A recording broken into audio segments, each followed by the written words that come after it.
Okay, so this is just to finish off from where my childhood basically. I'm kind of sick right now. Like my lymphatic is swollen, like insane. My head, like I've lost hair.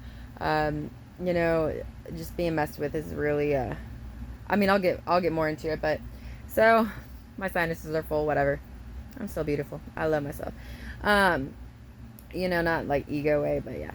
So basically, my mom took me on that dinner, and she told me I was God's daughter, not to spread my legs and stuff like that. So like when I had started doing drugs, and it wasn't really my style. Like it was definitely. I'm not to say anything against other people, but I just didn't grow up doing it. I mean, I grew up around the family. Dylan, my ex or my baby daddy, I grew up around his family who did drugs, and I was the only one that did not know.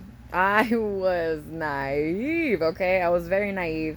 And so I don't know. I remember him telling me though, he's like, "Dealer, don't you ever do drugs, man. You're not going to be able to handle it." And so when my daughter dropped out of my life, um, and not only that, but like my entire family, my extended family, his family, hit like all at the same time, right after I signed my rights off, like, and he did too, but he didn't really care to do it, but he didn't really care to do what was necessary to keep her either, and I was the only one like working my ass off just to freaking have my daughter, and turns out it's all some scam, for my money, and it was just insane, but, so, anyways, so they all dropped out of my life, and by that time my mom had my daughter calling me Taylor, right? And I mean, it messed with me, because like I'm mom, and then she was calling my mom, and it messed with me. And when me and my daughter were alone, she would always call me mom and stuff, because she knows that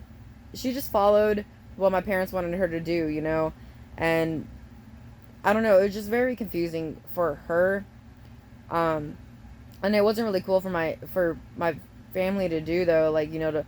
I mean, I'll just get more into it so that way it makes more sense. So anyway, so when I started doing drugs and stuff, and everyone's out of my life, and I did dope for the first time when I was 21, um, I didn't really like it, or the crowd, or like the kind of people stealing, robbing, thieving. Like I don't like to boost, from stores, like, and sell it on the street. Like I don't like to fix up bicycles. Like it wasn't my thing, which people have their own thing, and I understand, but doing the drug though, and meeting a whole lot of people in Lincoln, Nebraska. I met so many people in Lincoln, Nebraska. Holy crap. I mean, it was like always brand new. Always freaking brand new, and I was just being myself, a person that wants to spread love and positivity. Well, that was really different. That was really different. And on top of that, I didn't have sex with anybody at all. And that was like people's thing, you do drugs and you have sex. And it was just like, no, I'm not trying to do that. Like after the abusive relationship I was in from like 11 to 21, I was good on that. Like I put up guards, man. And I mean, I've had them up for such a long time. I really have. And anyway, so I didn't do that with anybody. And I noticed like how all the guys, they would get so just like they would feel so rejected by it, they didn't like it, and so a bunch of rumors started going around to me. I never really paid attention to the rumors, so I can't exactly say word for word what they were. But I mean, you can think about it like, people saying that they did this with me or did that with me, and I wasn't too worried about it because it's like, well, I know the truth and I know what really happened and what didn't, and I don't need to waste my time like in the drama trying to explain myself when I should never have to explain myself. I should just be who I am, right? So I didn't I didn't pay any mind to it. I'm like, the truth will prevail in the end, and I'm not too worried about it. And so I just really focused on myself. I actually got really into music and freestyling and like rapping. Yeah, yeah. Because my entire life growing up, I would write journals and stuff, and because I felt like I was never heard, so I'd always write journals and maybe poems. But then I started getting into this like rapping, and it was like really cool, um, after 6 months of doing the drugs, like, um, I mean, like hardcore, like I think I was just really trying to numb myself out, you know, and well, anyway, I found myself in that house, and I just was like, dude, this is like a blessing in disguise. I remember thinking that, a blessing in disguise, dude. So I offered this bedroom to this girl, this whole bedroom that I painted, all this kind of stuff. Like, I mean, I worked hard on it, and I was like, dude, if you need a room, you can have this. 'Cause I'm gonna go. I just gotta go figure some stuff out. And I actually ended up getting pulled over my friend's car, and like there was drugs in the car, whatever. I got arrested. I was in there for I think 3 days, maybe. Yeah, and then some other like drug people or whatever just bailed me out, so it was like it was cool, But so I got a ticket, and I had to get on probation, all this sorts of stuff. Actually, the first one was a ticket, but then I mean, I had like three. I got caught 3 times within like 2 months. Like for real. I mean, it was brand new to me. It wasn't really my thing, but I got caught. I get caught for everything I do. So I mean, that's why I don't lie. I just no point. I don't like lying. And so I ended up getting on probation and stuff like that, and I started doing like I had the worst time trying to find a place to live. I mean, when I was doing the drugs, it was easy and stuff, but it was really hard because I got kicked to the curb, kicked to the curb, or more so, like I would leave because I didn't really like the way that I would be treated. Because if I wasn't having sex with these people, like they didn't want me around, and they were tired of trying. So it was like maybe 2 weeks each spot tops, if that, if for real. I met so many freaking people, dude, and I didn't realize that Lincoln was such a small town, okay? I didn't realize everybody knew everybody. Like, I knew nothing of the game. I was still naive. I was so naive to the world, okay? Like, I learned all my lessons growing up the way that I needed to learn my lessons, but this was, like, all brand new to me, so. So anyway, I put myself into treatment, okay? I actually ended up going to, like, 4 different treatments because I just didn't have any support. I didn't have any support at all. Like, my parents, they did not support me. Like, even growing up through that relationship, like I never had any emotional support. I've been my own best friend, okay, and I like looked towards my spirituality for comfort. I just kept trying to learn and learn and learn and then heal my stuff, so I didn't project it out onto anybody else. And so I went to treatment, and so the 4th time I actually ended up finishing it. And it's not that it was hard. Like, every single treatment I've ever been to, it's like I ended up being peer leader, and like, I mean, just like softball growing up, like I was like a team leader, like it just felt naturally. Like, people have always been my thing, and I love people, and I know how to talk to people. I could probably say the same thing 100 different times, so that way, like, each person can get it, and I don't mind. I have patience for it, and I really do. Anyway, so I ended up finishing the treatment and stuff like that. So I was on probation, and then so then I found a place to live or whatever, and I was still on probation, but I had to take drug tests or whatever the hell, which I did do. And I wrote, at this thing, which was crazy because in treatment I met this guy named Tabor Newman, and he sang, like, he did music and stuff, and he sang this thing about his dad, and I really liked it. I really did, and it's just crazy because later on in the story, it's like he was a part of all this stuff. Like, everyone that I've known, like his cousin Jeremy, just all this stuff. Anyway, so I had a hard time finding places to live, especially when I was like clean and sober, after treatment and stuff. So the probation officer and I worked with her, okay? I had 8 sanctions because I couldn't come in and make a piss test, because I didn't have a ride, or like, just like, it was just difficult, okay? And actually a lot of it I've been having a hard time trying to remember exactly, but I just remember me and my probation officer like yelling on the phone, like, finally, and it was just like we both yelled at each other and then we started laughing, it was like, all right, but as long as you're honest with your probation officer and your diversion officer or whatever, and you really are trying to do the best thing for yourself, like, they're there to help you. They really are. And if you really communicate with them. Now, there's some probation officers, of course, that there's a lot of corruption in the world, especially nowadays.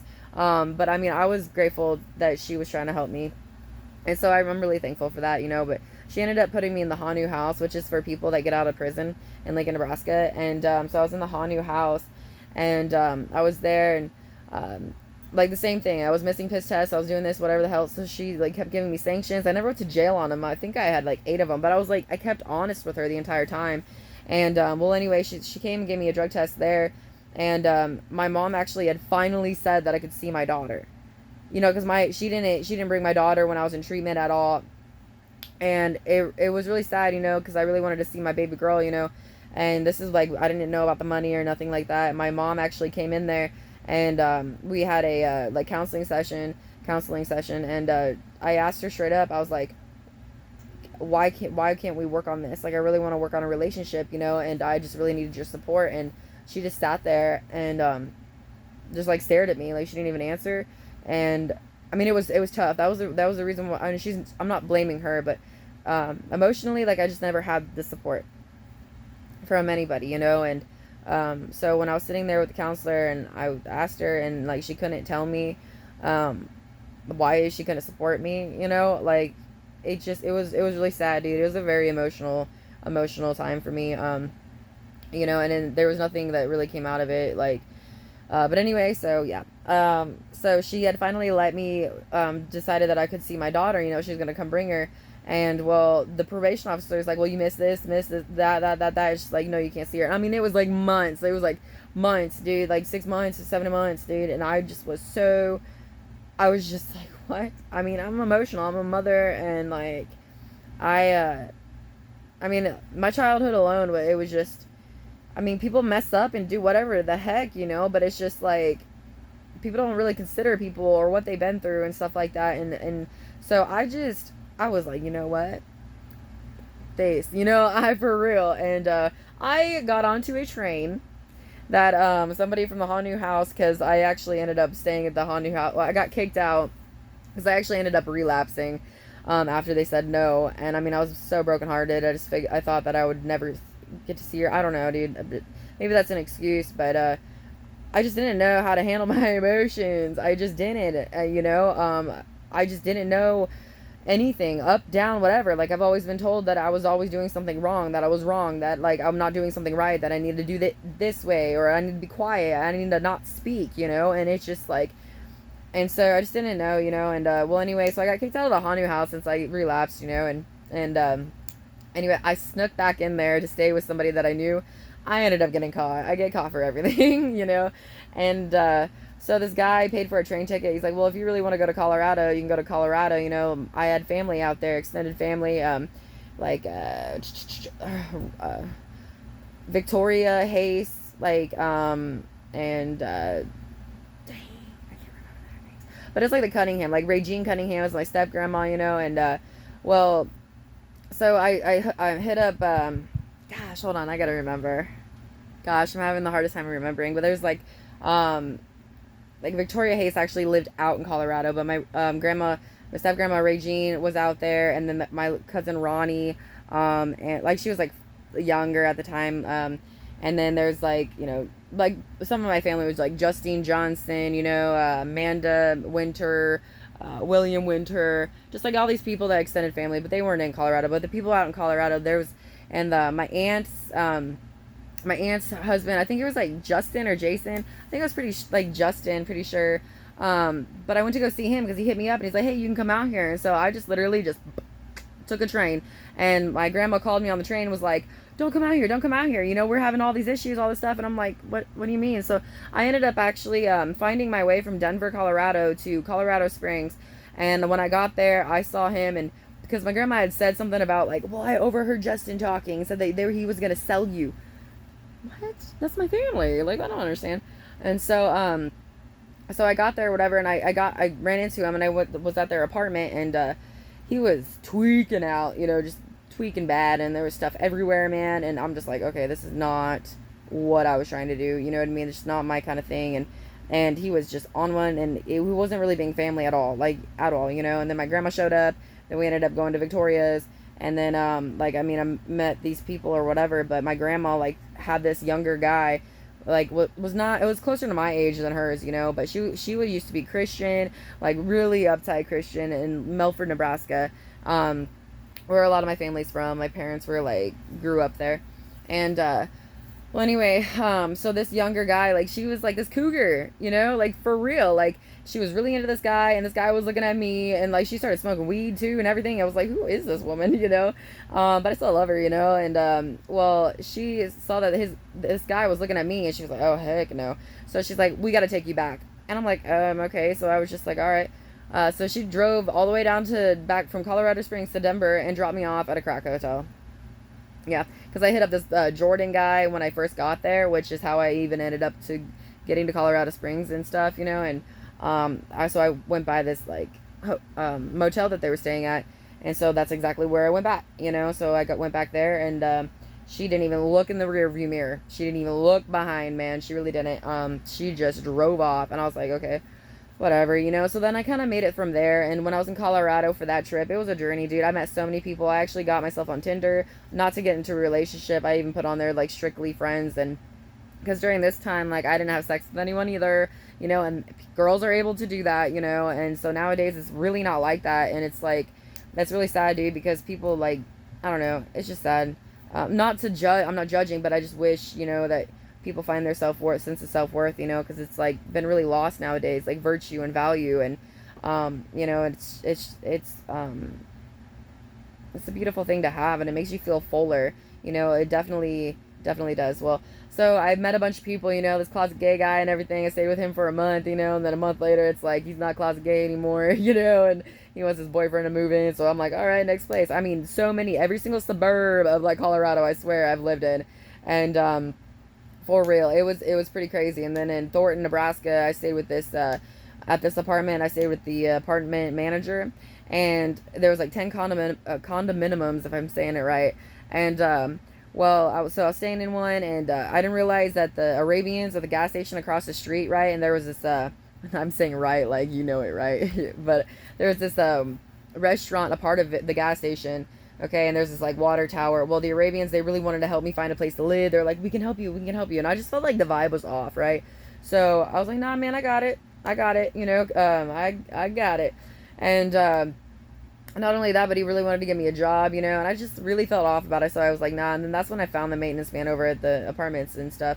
So I lived with them for a whole month and a half straight. And I noticed every time I walked to McDonald's or walked up and down the street, you know, like all the way down, like maybe 4 blocks, I'd go. And just doing my own thing, freestyling, trying to get better at it. And freaking, there would be like cops, you know, like, or just like undercover cars like following me.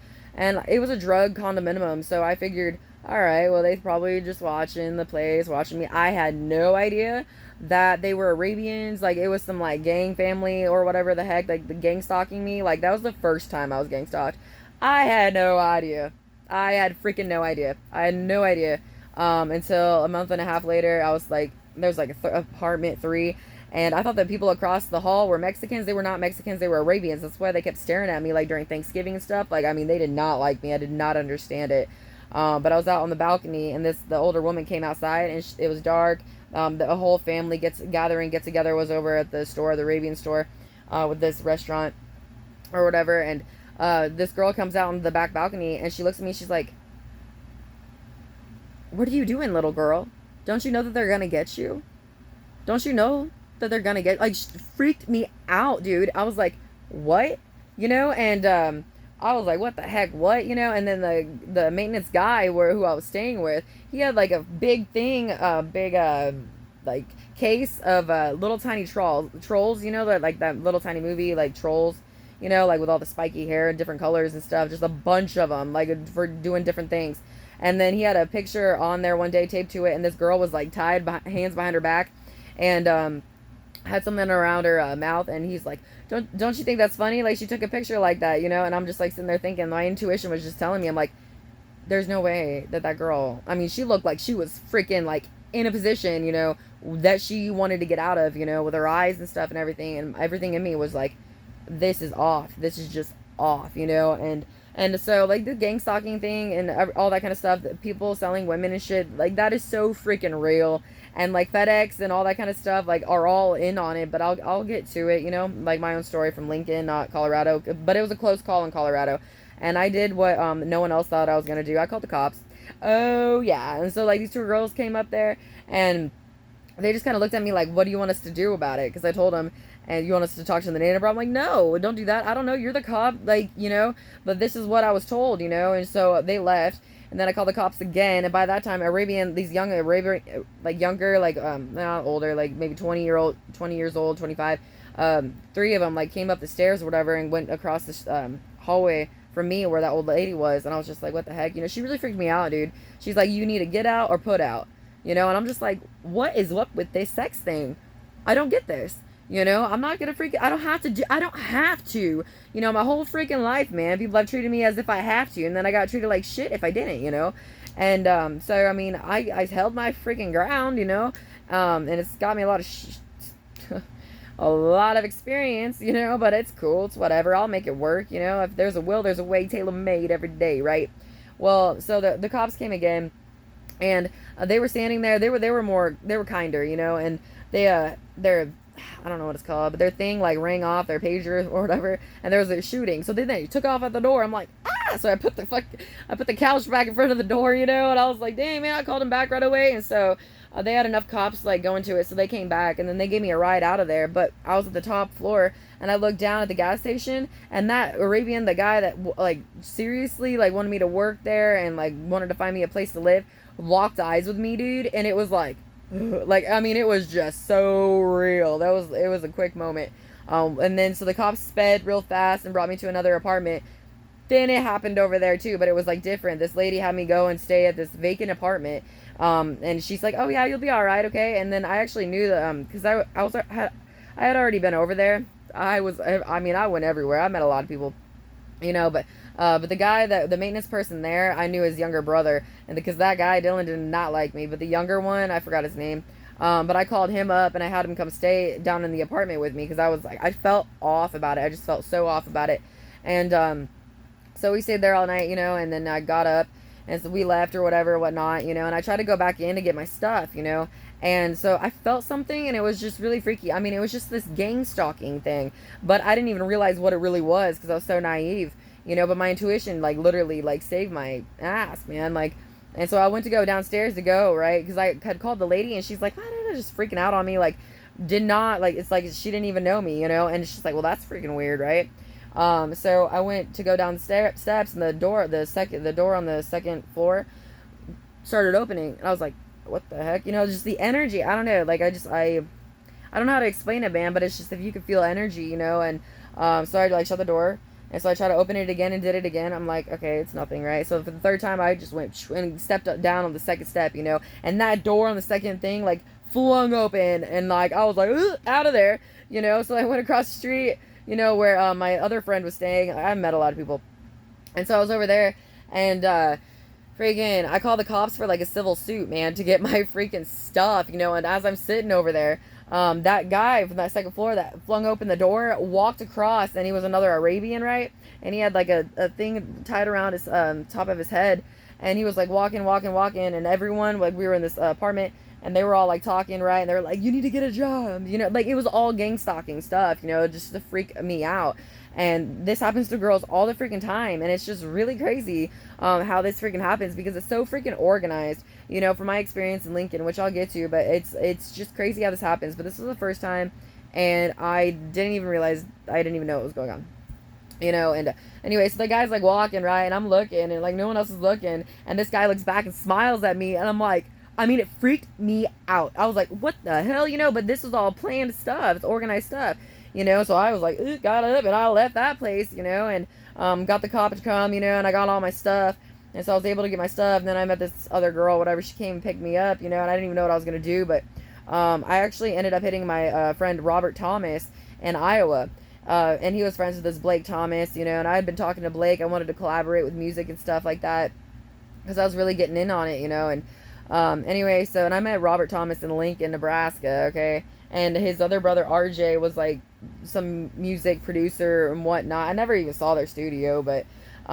so, I actually ended up, like, okay, so, I think it was, like, downtown Denver at the train station, okay, and, there was this people praying, and I was like, oh my goodness, like, I don't know, I stopped and waited, like, 20 minutes, and everyone with me was just like, what are you doing? Why are you taking so long?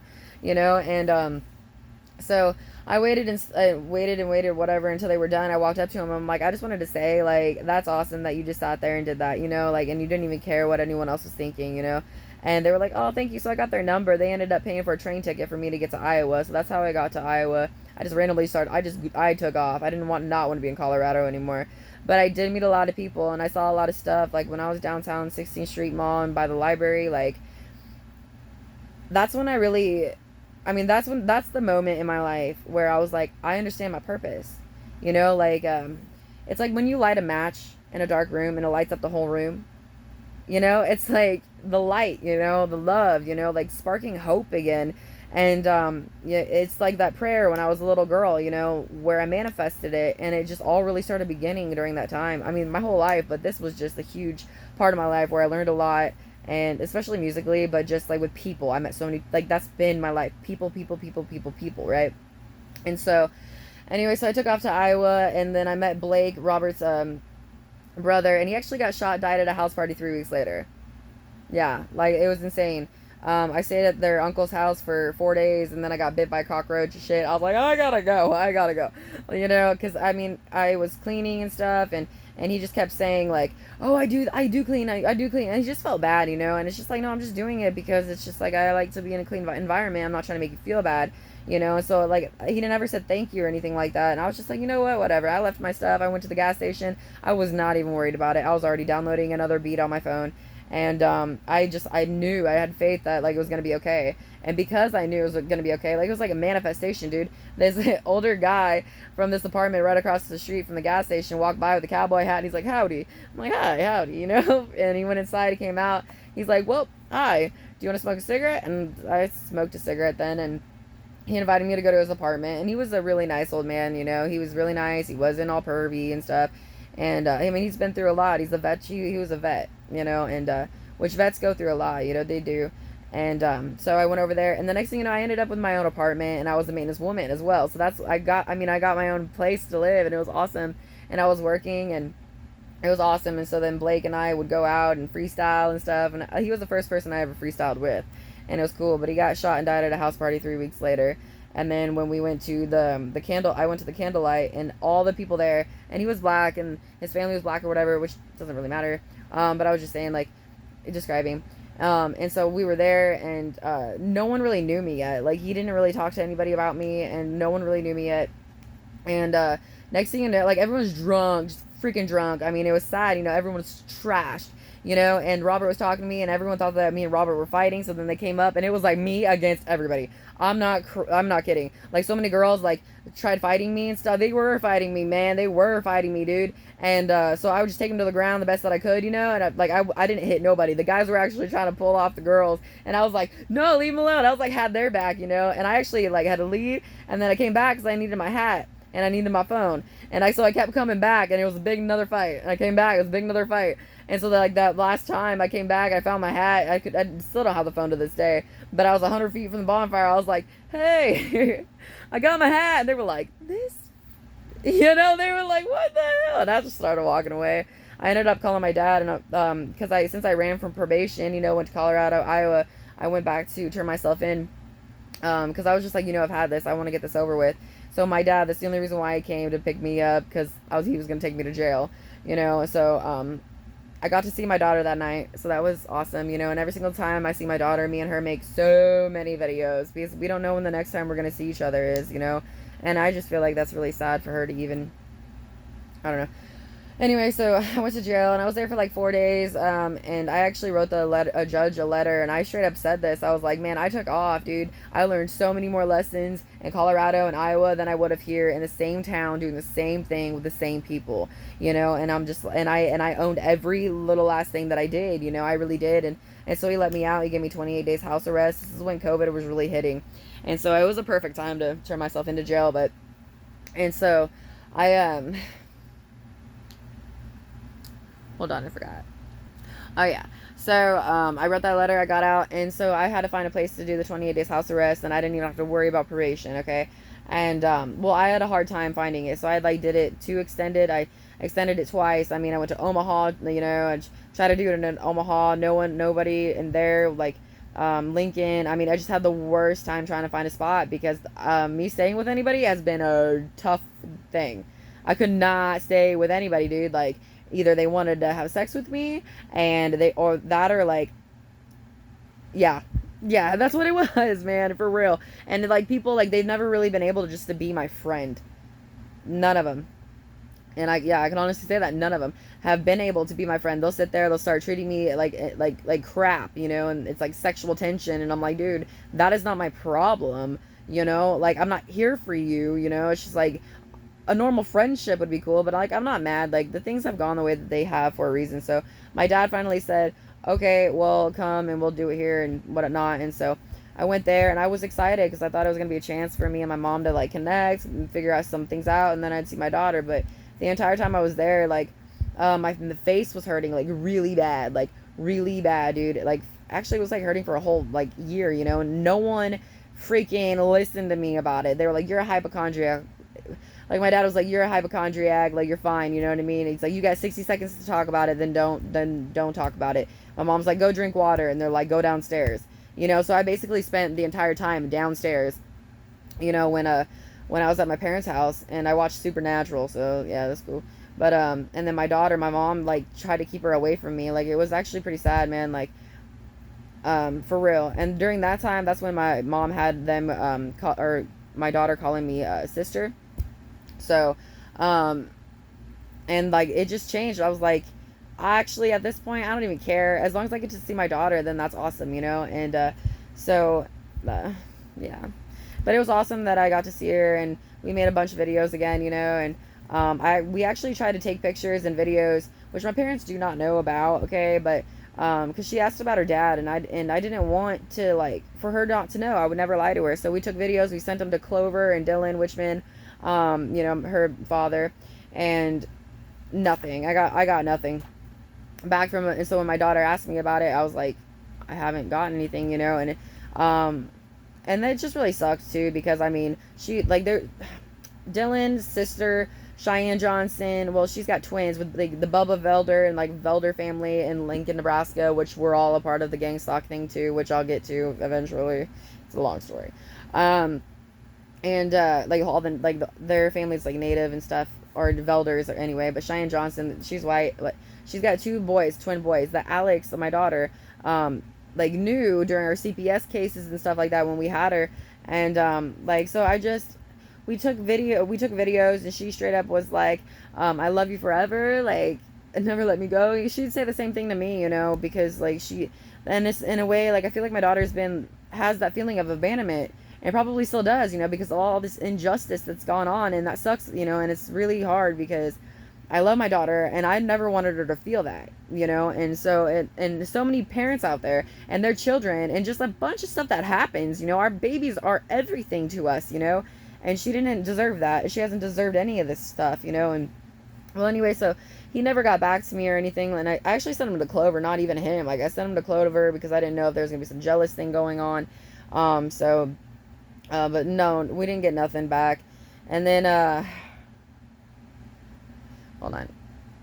All right, so then when the 28 days were up, my mom was like, "Yep, get out, get out." Like, when I was there, I even made her a painting because they always told me, like, children, like, I was meant to be seen and not heard, which is crazy because after I left, I actually ended up going to the Lincoln City Mission about my teeth. My face was hurting. I had 4 wisdom teeth almost breaking my jaw. I did not need them pulled. I needed oral surgery. So I ended up getting oral surgery, dude, and they paid $4,000 to get them removed. And I actually told them that, and it's like, they didn't care. They didn't care. They didn't say nothing, It was just like, okay, whatever. It's alright, though. But then I left. I stayed with a Joey Oxford. I don't know how to say his friggin' last name, but I met him through Matthew Wymore, who they both were a part of the gang stalking as well when it comes up.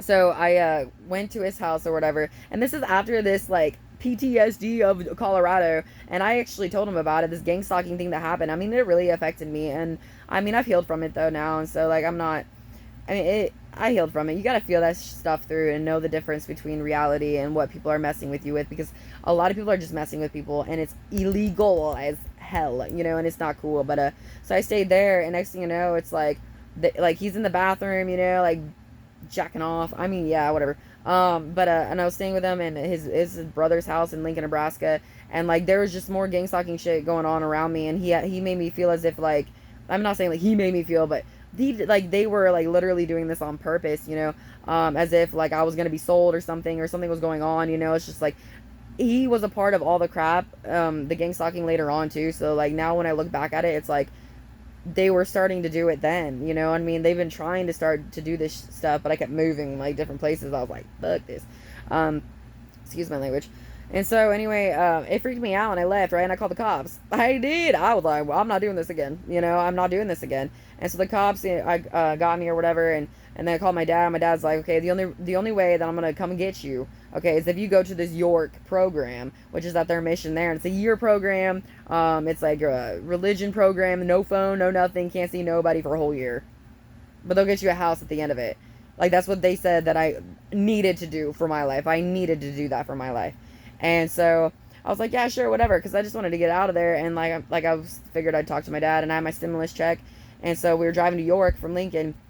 Halfway there, because I try to explain to him everything that's gone on, and every single time that I've tried to explain to like my family what's gone on with me, they just like, we don't want to hear that.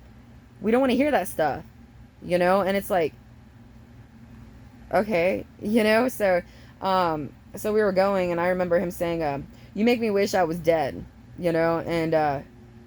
and it hurt. It really stung. It really did. So when we got to York, that's when I finally said, I was like, "Can you pull over to this hotel? I'm gonna stay here." And I stayed at the hotel for 5 days. He pulled up and threw my luggage out and just left. And so I was there, and then I ended up going back to Omaha. Stayed there, okay, and then so then I was in between like Omaha and Lincoln. I had a couple friends like Ryan LaFriends, Colton Severs. Colton Severs is the dude, like, I was his friend, and he like wanted to like basically have sex with me, not be with me. And so I noticed the difference, and I looked at him and I told him, I'm like, I'm never gonna lust you, and he just looked at me like he didn't understand that. But all of his friends, his whole friend group, like Brian Schmidt, this Kelsey girl, and just a bunch. Amanda J. Amanda J is actually the girl that he ended up dating and was with, and which was whatever, it was cool. Like, I was his homie, dude. I watched him go after girl after girl after girl after girl. And he thought like he would make me jealous or something. It's like, I let him do what he wanted to do. I mean, I did have feelings for him, especially like I did, and I actually tried to tell him that one time, but I got choked up, and I know that he tried to tell me the same thing, but then he got choked up. We didn't say anything, you know what I mean? And like, so like nothing really came out of that, but yeah, but it was just yeah, like it was just insane because like that shit was the reason why all this gang stalking even freaking happened, you know. Yeah, or I mean, I don't know. I guess I still don't even have clarity on it either, um, but anyway, hold on.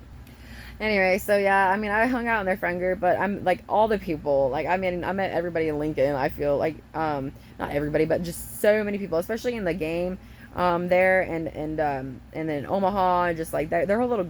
I mean, everyone knew everybody. I didn't realize that. I was still kind of naive to. I was freaking naive. Okay, and it's okay. Like, I feel like that was for a reason, for this story to even be out there, because this happens to a lot of people. But then the gang stalking started to happen, and Colton Severs dropped out of my life. Just dropped out of my freaking life, and that's when the gang stalking started happening. And I know that he was a part of it too. I mean, big part of it, and because I saw him during the stuff, but it was just like he's never communicated or anything like that. And so I just didn't really understand a whole lot of it. I really did not, but anyway, so the gang stalking started, and there's different houses throughout Lincoln, like that they have, like the feds, I'm not saying like feds, like that, but like seriously, this is real stuff. Like the feds there, celebrities, I don't know, famous people. Like, I still have no, like, military people too. There are a lot of military people, the police, the like ambulances, the fire department, hospital people, like healthcare, like just hospitals.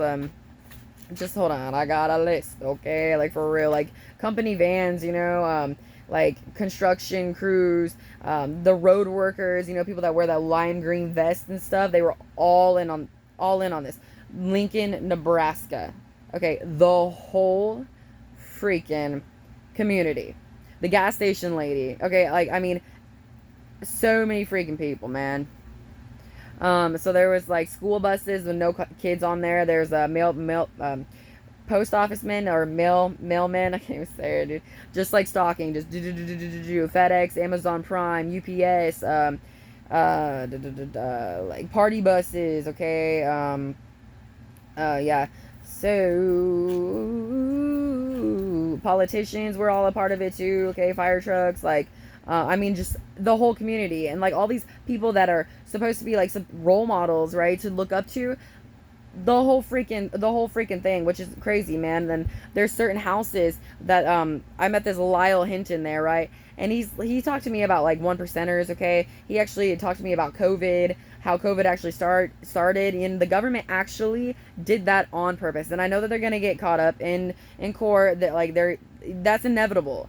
You can't just do what they did on purpose and tell everybody like, oh, it's some from a different country and it's coming in. Like, that was all a lie. And I'm pretty sure everybody by now knows this, but that was all a lie, okay?